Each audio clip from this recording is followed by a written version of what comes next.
This Steve Jones Show podcast is now loading. The Steve Jones Show podcast is presented by Sunbury Motor Company, Purdy Insurance, Brewers Outlet, and NIL Game Changers.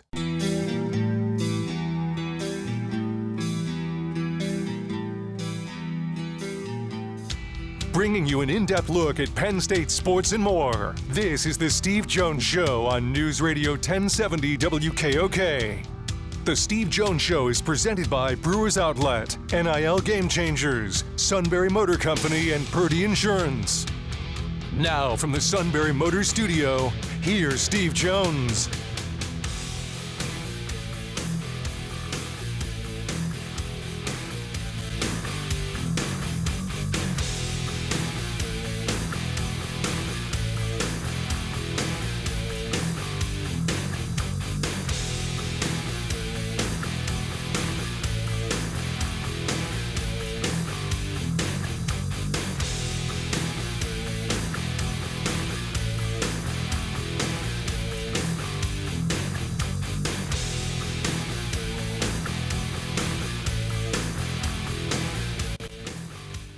Hello, everybody, and welcome to the Friday edition of the Steve Jones Show. We are here live in the Sunbury Motors studio. We are sponsored by Purdy Insurance, Brewers Outlet, NIL Game Changers, and, of course, Sunbury Motors, Kia in Hummel's Wharf as well.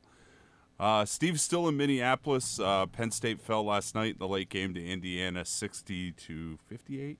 No, I don't think it was quite that, but it was a 2-point game-winning shot by Leal on a putback late in about 3.2 seconds left. Tough loss for the Nittany Lions. It was a pretty, all things considered, it was a pretty impressive performance by the Nittany Lions. Really struggled shooting the ball. I think they were 4 of 21 at one point in the first half. Really stayed in it with their foul shooting. Were kind of able to,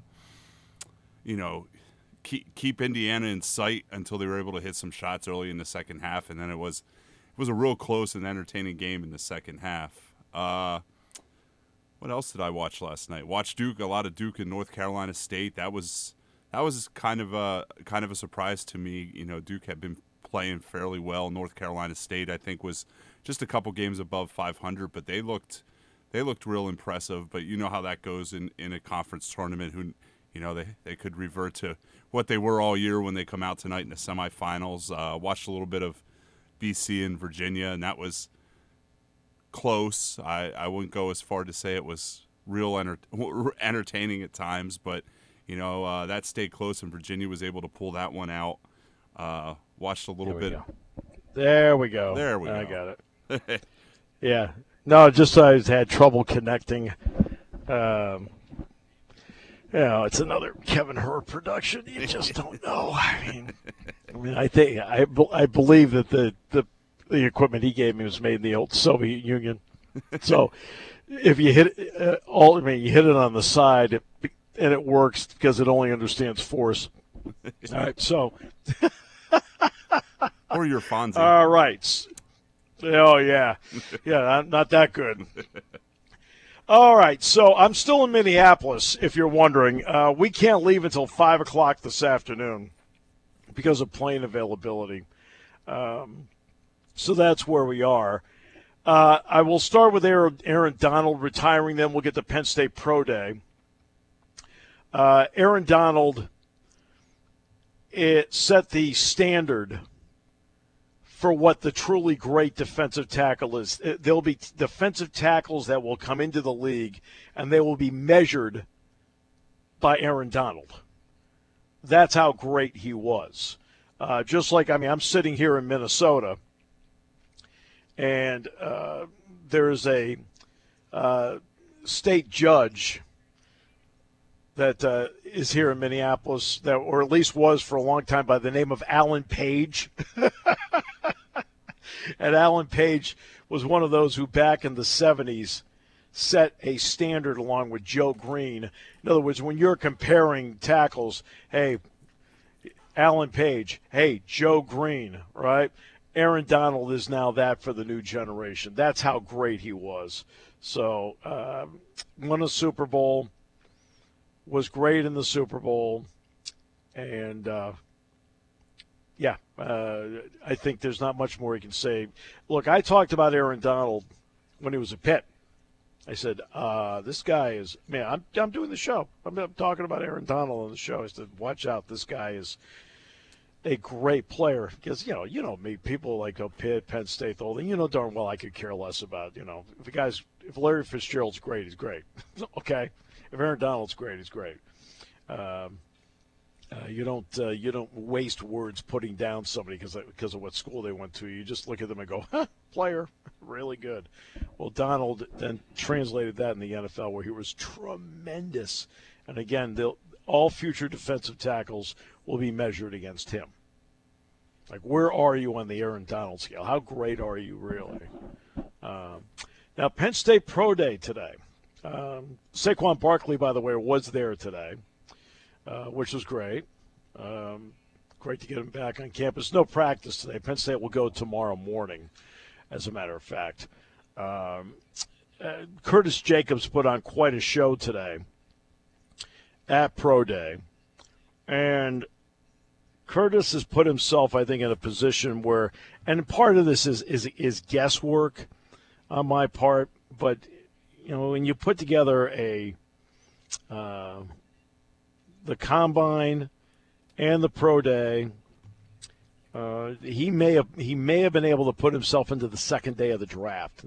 Now, we'll find out because you just don't know how draft order goes and needs and things like that as to how it plays out.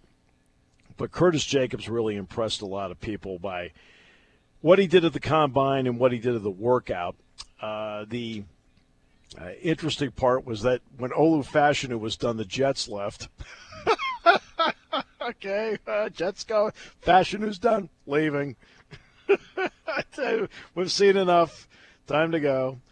Keaton Ellis, to his credit, did very well today. And Kalen King improved his 40 time over the Combine, which helped. So those are some of the highlights that came out of it. Hunter Norzad not able to do a lot of work. He'd been banged up. He is going to do individual workouts.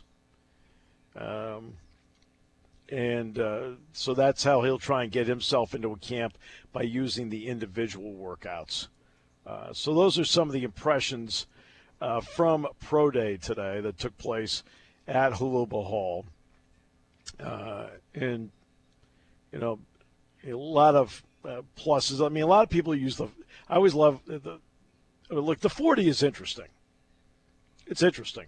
And of course, it's not the be-all, end-all, but it's interesting. Because you can then take, it's just an interesting number. Now, they put the bar at 225 pounds. I know Sean Fitz reported that Trey Potts did 22 reps, Theo Johnson 19. Adisa Isaac is going to be drafted high. 20 reps. Daquan Hardy did 15. Keaton Ellis did 13 reps today. And then they got to the 40 times today. And, of course, and then they did the long jump, the broad jump. And then I think Sean Clifford was there throwing. So Sean was there throwing today, and then Drew Aller also threw as well. Deshaun Hamilton was there. I guess he got banged up a little bit on one of the drills. And Trace McSorley was there, and Grant Haley there as well. And I'm going to see Grant and Trace tomorrow at practice. 40-yard dash times. Kalen King ran 4.52. That's better than what he ran in Indianapolis. So that was a big plus for him to run 4.52. And he needed to do that, because of the perception of it. There's a lot of perception here. I mean, the guy has cover skills and so forth. But Kalen King ran 4.52. That really helps him. Keaton Ellis ran 4.43.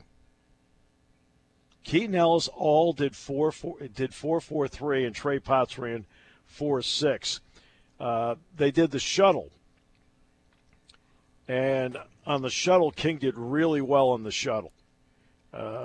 and that helped him as well. I think he was like 4.13 or something like that on the shuttle when he was running that today. He ran, what did I say, 4.13? It was actually 4.14. Daquan Hardy did 4.17. Adisa 4.27. See that dexterity. Keaton Ellis 4.35. Curtis Jacobs 4.40, and Caden Wallace did 4.78. Okay, so those are some of the numbers. And look, the bottom line is going to be,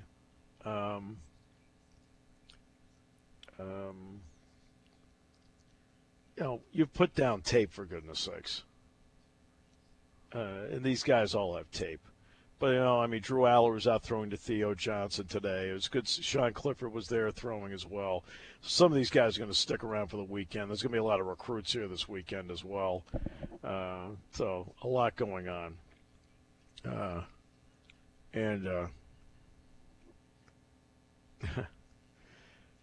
So that's the pro day part of it. The draft has become so interesting in that, I'll sit there and I'll there's so many players now, as you know, Todd. A lot of teams churn out players, and you may have a star player that's terrific, or guys that transfer. Penn State usually continues to do really well with all this. Their guys usually combine out really well, which is great, and puts them in a great spot to be drafted. And that's what you're able to do. But the bottom line is you put down a lot of tape. I know I always refer to it as tape. It sounds, old-fashioned. But you put down all this video. Lots and lots of video. So they can see what kind of football player you are. There are going to be some things that do happen where you want maybe some numbers to back up what you're looking at, and I get that. I want all the information possible. But to me, it's still, how do you play? What kind of player are you? And then do the numbers end up backing up what the video says? I'm a big believer in great athletes who are football players, great athletes who are basketball players, as opposed to great athletes who happen to play football and great athletes who happen to play basketball. Do you know what I mean by that, Todd? I do. I think a perfect example of that might be Kadarius Toney out of Kansas City. You read about all his athletic skills, and that the biggest issue with him is he's just not a real good or smart football player. He just kind of plays football because of his athleticism more than anything. Right. And I'm here at the Big Ten tournament. I can identify pretty quickly, especially sitting courtside when you're doing these games, like which guys are great athletes that are basketball players and which guys are athletes that are playing because they happen to play basketball. All right. We'll take a break. We'll come back. More in a moment. Great to have you with us today from Minneapolis. This half hour being brought to you by Sunbury Motors, 4th Street in Sunbury. Sunbury Motors, Kia, routes 11 and 15 in Hummels Wharf, and online at sunburymotors.com here on News Radio 1070 WKOK. Spring has sprung, and it's time to dust off those insurance policies. For over 100 years, the Purdy Insurance Agency has been protecting families and businesses of the greater Susquehanna Valley and beyond. With the experience of our trained and knowledgeable staff, you can rest assured that your needs will be evaluated and met by some of the industry's best representatives. No matter what your insurance needs are, call Purdy Insurance today at 570-286-5855 or visit our website at purdyinsurance.com to see what we can do for you. Party time, game time, or just fun time. Doesn't matter what time it is because it's Brewers Outlet time. The beverage supermarket has the area's largest beer selection. Imports, microbrews, ciders, and domestics. Pick from over 100 ice-cold 12-packs and dozens of 24-ounce singles. Soda, snacks, hot sauces, fresh roasted peanuts. Make it one-stop party shopping, and don't forget the pickle bar. So whatever you're celebrating or just doing it up, Brewers Outlet, Reagan Street, Sunbury wants to see you. And thank you for your years of patronage. It's time to put your Thought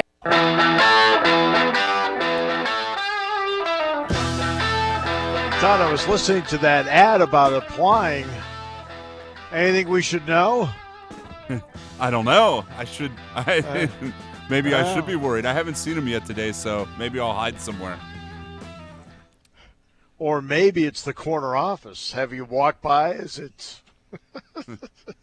it being dusted? What's going on? I think I did see him leave for lunch, so there's at least that. Are they putting new furniture in? What? They're just asking. All right. Purdue leads Michigan State 46-38. Last night, the bottom line is Penn State offensively, they had one great spurt in the game. That spurt in the second half got them the lead. But you have to, they just could not get the consistency offensively to win the game. You're not going to win a game shooting 28%. And that's the weird part. They shot 28% and lost by 2. I mean, really? Shot 28%, lost by 2. And I'll tell you, it's going to be a big loss for this program. They're going to have to replace him somehow. But that's Qudus Wahab, the 6'11 center who had started his career at Georgetown. He transferred to Maryland, went back to Georgetown, and then came here. The guy I saw in the summer and the guy I saw in the fall in practices is not the guy I see now. Over the last, I'd say, 3 months of the season, he played terrific basketball. And in my mind, I know that they have 3 teams in the Big Ten and so forth. But my goodness, he's got to be one of the top, let's just be loose, 5 centers in the conference.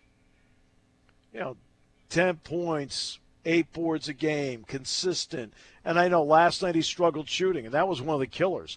I mean, he didn't hit a shot from the field last night, but he still had 9 rebounds in the game. And, he's in there going up against Khalil Ware is an NBA player. Renew is not. Okay, Renew is not going to be an NBA player. In my opinion, he's not going to be. I know he'd love to be, but I don't think. But Ware is. I mean, I think Ware's got a decision to make after this season's over as to what to do. He should definitely go to the NBA Combine because anybody that can that has that kind of length, can face up, has the soft touch that he has. He's really, really good. Yet Q went in against him last night toe-to-toe, and he did really a terrific job against him last night. And it's really tough when your top 2 scorers, Ace and Q, I think they were, 3 for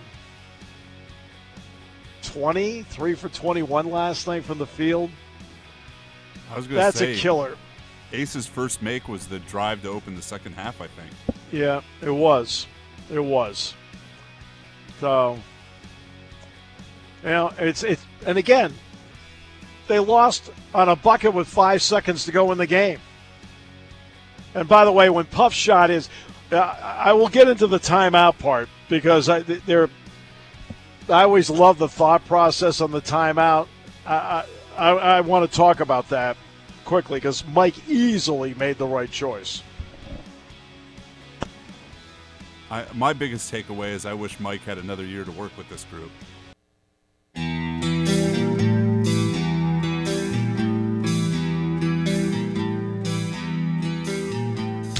Bringing you an in-depth look at Penn State sports and more. This is the Steve Jones Show on News Radio 1070 WKOK. The Steve Jones Show is presented by Purdy Insurance, Brewers Outlet, NIL Game Changers, and Sunbury Motor Company. Now from the Sunbury Motor Studio, here's Steve Jones. All right, and we're still mobile in Minneapolis today. Just found out I'm C25F when we fly out at 5. Wonderful. And the Sunbury Motor Studio, Sunbury Motors 4th Street in Sunbury, Sunbury Motors Kia, routes 11 and 15 in Hummel's Wharf, and online at sunburymotors.com. And this half hour of the show being brought to you by Purdy Insurance. Market Street in Sunbury, go to purdyinsurance.com. Auto, home, life, business, boat, motorcycle, RV. And as always, customer service means everything to them. They're exactly the kind of people you want to be with. They're the best in the business, and they believe in customer service and that you get individual attention. You're fully insured. They want to save you money. Purdy Insurance, Market Street in Sunbury. Go to purdyinsurance.com. Okay.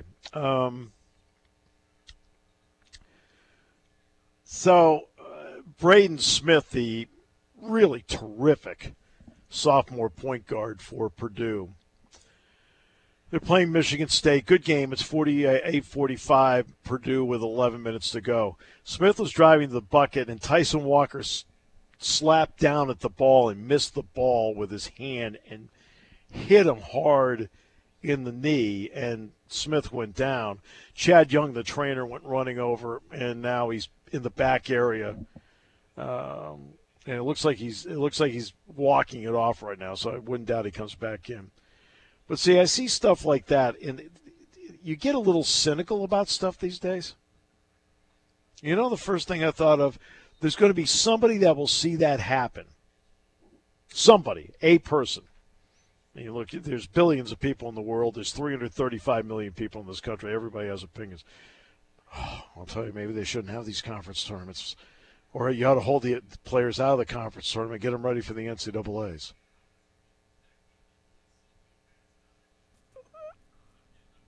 I am so baffled by this. It has baffled me forever about, you know, they might get hurt. You got to hold them out. Stop bubble wrapping people. Things happen. Crap, that same thing could happen in the first round of the tournament. I mean, come on. No, I'm pretty sure, based on what it looked like him walking in the back area at the Target Center, that he's going to play. But I'm telling you, there's going to be somebody that says that. Somebody will say it. Every time I turn around, there's always advocacy to not play. Well, then why bother having games? Since nobody, they were protecting everybody, they don't play. Trey Holloman's trying to go chest to chest with Zach Edey. That's good. Hey, Trey, guess what? Hey, this is why you're a sophomore. Like, be smart. You don't see Malik Hall going chest to chest with him as a senior, do you?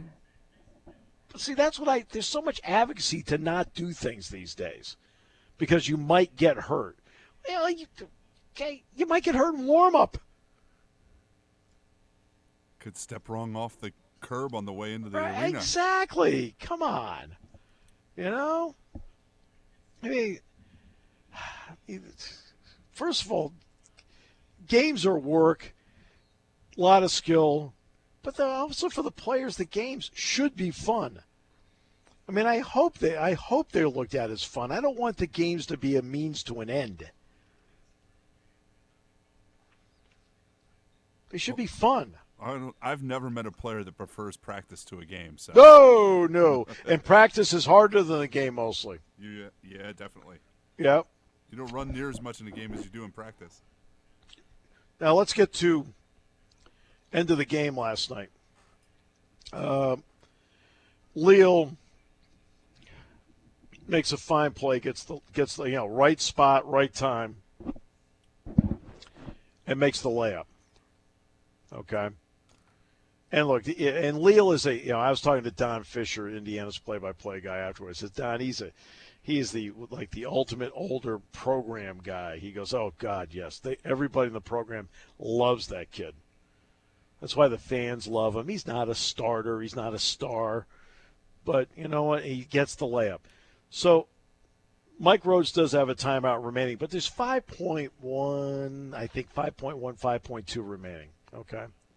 Penn State gets the ball in right away, down the floor, and Puff Johnson gets a pretty good look at a three, and I don't mean like, a deep three. It's like near the line three, and I could tell when he released it was short because I was right at that foul line calling it, and when he released it, I could tell it was short. But Indiana's backing up. Indiana is not – there's a major flaw for Indiana that will hurt them moving forward is that they're not very good in transition. And with Qudus Wahab fouled out, Nick Kern fouled out, Puff playing with 4, Penn State's going to go for a 3. They don't, let's end the game one way or the other now. Overtime was going to be extremely problematic for them. So you're against a team that's not good in transition. I mean, really, if you're grading transition on a high level, A down to F, right? I would say that Indiana's transition defense is C-, D+. Okay? So you're now attacking a weakness. You've got them scrambling, and they're not great at scrambling in transition. That's why it's a problem for them. And Puff Johnson ended up getting a really good look at it. Just turned out the shot was short. Okay. Right. Mike didn't call a timeout. Well, Mike shouldn't have called the timeout. They knew what they wanted to do, and they got the best shot they could. Even if you call a timeout, you now allow Indiana to set up, and you take away the advantage you might have of going against a mediocre transition team. It's like this. I realize people watch a lot of TV, and they've got, you got to call a timeout. Dickie V. T.O., take a T.O. No, you don't always need a T.O., okay? Penn State got the best shot it could, and they got the best shot they could because they took advantage of a perceived Indiana weakness, and that is their transition defense. What play was Mike going to design anyway that was going to get a more open look than Puff got on that shot anyway? Exactly right. He wasn't going to. But some people said they should have used the timeout. Like okay, hey, I don't mind people suggesting that. That's fine. I understand that. There's two schools of thought. Braden Smith, by the way, is walking back on the floor, which is great. So that's good. He is a very, very, very talented player. It's one, Smith is a kind of, especially when he's going right. Man, is he good when he goes right. I mean, because he becomes not just a terrific. He is an A-plus passer when he's going to his right. Left, not so much. That's why you got to turn him a certain way.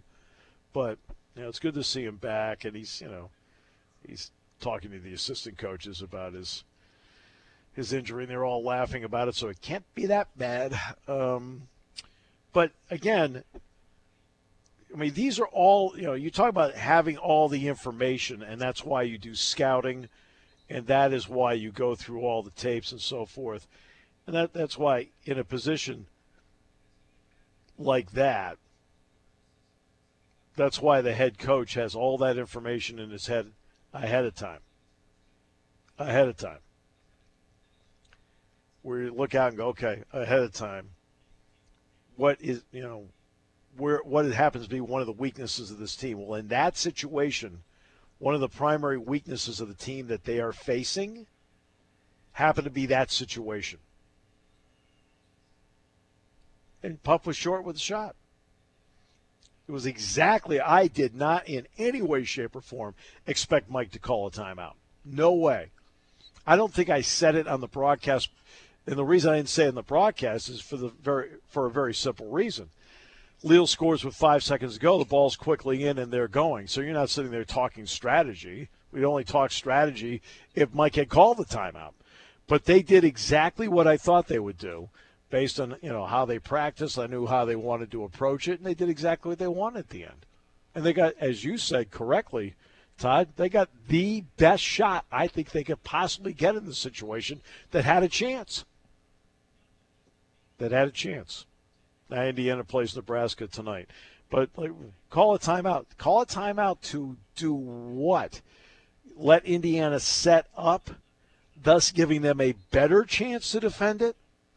Or do you not call a timeout? Your team knows what to do, because you can tell they knew what to do. They got the shot they got. And exploit an area that is a potential weakness for Indiana, a weakness that everybody has scouted in the conference. See what I'm saying? I think that's the sign of a good coach too, is to know when not to overcoach, when to trust your players to know what they're going to do, to know what to do. Right, and also to understand what the other team can and is not. Understand what the other team is good at, and an area that they struggle in. Right, so you know your players, they know what to do in the situation. They got it. They got what they needed. Then the next part is also in combination with what the opposition does well, and an area where the opposition struggles. And then you put it all together and you say, hey, we know what to do. Don't call a timeout. Let's run the play. I mean, I'm thinking maybe if it's November that, you have to call a timeout there so you know what to do. But it's March now. Well, say next year, for example, that this was, with all the transfers and so forth, it's an older team, right? Well, all running a new system. But say next year they're in a situation and they've got, let's just say, a couple of freshmen on the floor. Well, you might call timeout. Because now you've got to really maybe baby a couple of guys through the situation that they're not used to. Well, and then you go from there, and then when they do a couple things to give you some confidence as a coach, you don't need to, then you don't. I mean, every team brings with it different personnel challenges or personnel advantages.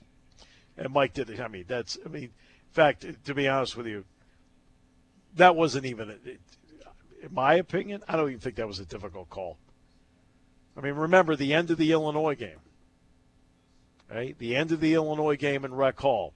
Coleman Hawkins misses 2 free throws. Okay? 18 seconds to go. Okay? Penn State got the rebound. What didn't Mike do? Call his timeout. He did not call a timeout, and he had a timeout. Came down the floor. Boom. Ace got to a little bit, to maybe a foot inside the foul line, kicked it out to Zach, and then Hawkins fouled Hicks on the 3 because Illinois was scrambling around. Okay? Zach hits all 3 free throws with 4.2 seconds to go. Okay? Illinois is out of timeouts. What doesn't Mike do? Mike doesn't call a timeout because now Illinois, without timeouts, has to scramble to do something. And, again, time, scores, situation, perceived weaknesses of the opponent, perceived strengths of the opponent, your perceived strengths, and your weaknesses. I mean, you put that all together, and it's, and Mike did that, and he made the right call. People have asked about why Demetrius Lilly wasn't in the game when Wahab fouled out. Meech's back has been bothering him, and when he went to the sideline last night, I made the comment that he did not go and sit down on the bench. He immediately went to the side area and was laying at times face down and other times on his back. And he couldn't go back in the game. So if you're wondering why they went with Ray Q, Raquandis Mitchell, and not Meech when Wahab fouled out, it's because at that point Meech was not available. Okay? Looks like they're formalizing the college football playoff. We're going to talk about the playoff at 12. They're still not settled on 14 yet. On 12, and also what it means financially. Because, again, people say, oh, you talk money a lot. Hey, you don't have 31 programs in your athletic department like Penn State does, you have to be able to finance it. All this stuff makes a lot of sports that you love happen. Okay? I'll never forget the men's gymnastics team. About 3 weeks ago, maybe, month ago, they're on the plane right ahead of us. It's the first time men's gymnastics had ever chartered. And you should have seen how excited those kids were.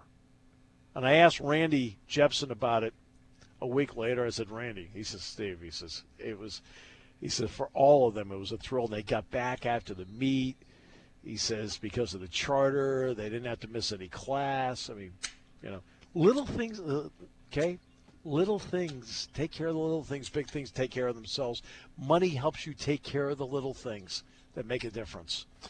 We will come back. We'll talk about that. And the numbers are big. We'll talk about that in a moment here on News Radio 1070 WKOK. Brought to you by our great friends at Purdy Insurance.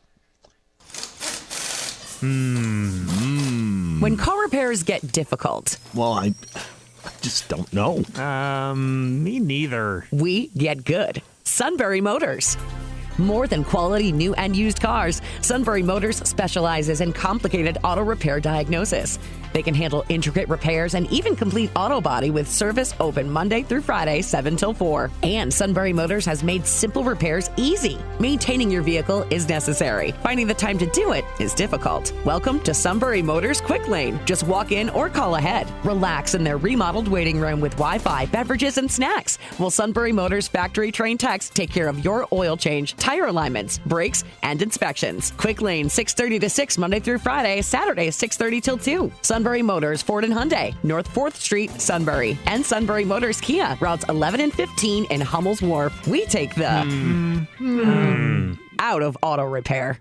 You want a unique way to display your brand. You need a team of seasoned experts to work with. You want to reach customers who buy. You want NIL Game Changers, a versatile consulting agency powered by former student athletes and coaches who work as NIL sports agents. NIL Game Changers will help you build powerful relationships with customers through compelling stories, with student athlete influencers as your leading edge. Finally, we'll equip you with the right media to drive your success home. NILGameChangers.org, building meaningful relationships with your customers.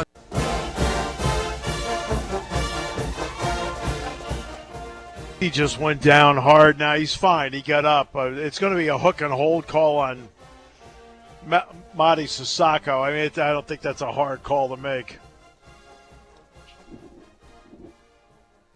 When you're Zach Edey's size, any fall's a hard fall. Oh boy, no! But it's the way his leg twisted. Oh, he's fine. He's fine though. Ah. He's fine. But again, you take him out, bubble wrap him, don't play him. It's like, okay, now Zach's back out there. So here's what Sissoko, by the way, fouled out. But here's what Pete Thamel, Heather Dinich, usual great reporting from ESPN.com on the college football playoff agreement. It's right now it stands at 12. And it's definitely 12 the next 2 years. They're still negotiating whether to push it to 14, which you and I both know will happen. I mean, we know it will happen. But it hasn't happened officially yet. But this is what and then the next part is they should have very quickly that $1.3 billion per year deal done with ESPN. This is what it's going to mean. Right now, each Big Ten and each SEC school, well, how about if we work our way up, okay? Group of 5 currently gets $1.5 million per school. The new agreement will kick it up to $1.8 million a school. Okay. Notre Dame is going to get a little bit more than $12 million out of this per year. Each school in the Big 12 will get a little bit more than $12 million out of this. Each school in the ACC will get a little bit more than $13 million out of it. This is per school. And the Big Ten and the SEC, which each were getting $5.5 million per school each year, will get a little bit more than $21 million per school per year. Wow. How about that? That's not a bad little raise. Well, exactly. But again, this is the money. Like, somebody saw Penn State's spending numbers this past year. There wasn't really much of a margin between expenses and revenue. Yeah, because Pat Kraft knew that he had to do several things, right, and get it going now. But he also knew that this money was coming in on the horizon. He knew he was going to be getting a bigger TV deal, right? Because the current numbers that were put out in, was it February? The numbers that were put out in February were through June 30th of last year. That's the old TV package. Okay, the new TV package is exponentially higher. He knew that this college football playoff number is coming in. Now, that won't be reflected in next year. But the year after, okay, when they get to fiscal year 25, fiscal year 25, so right, this is what's going to be included. A higher TV number, because it goes up every year. 2, it's going to include the new college football playoff number from 5.5 to 21 million, minimum of 21 million. And it's going to include the new radio deal with Playfly, which is double what they were getting before. All right? I mean, they haven't released them. I know what the numbers are, okay? They didn't release the numbers, but I know what they are, obviously. Okay? It's double. And it's not a small number. Okay? I will at least say that it is 8 figures per year. How about that? Okay? And that will all be reflected. These are all increases in 3 dramatic areas. So when I'm talking about the men's gymnastics team chartering, I mean, Cale should charter everywhere. I mean, everywhere. Anytime he wants, he should charter. Okay? I mean, things like that. They're just important investments in student athletes. That's where the money's going. It's not some private Swiss bank account where it's all being stowed away. Yeah. I mean, I remember Bob called the show and he asked about the number of administrators. But this is where Penn State needs to do a better job of telling its story about, hey, look, we're putting the money into this, we're putting the money into that, into this. All right? And, I know I'm going to be going out and speaking. I'm going to go to Daytona and Jacksonville. I'm going to Lawrence County. I've already got Pittsburgh lined up. And I'm going to talk about this. That, hey, that's where this money is going, right, to make their experience better and easier.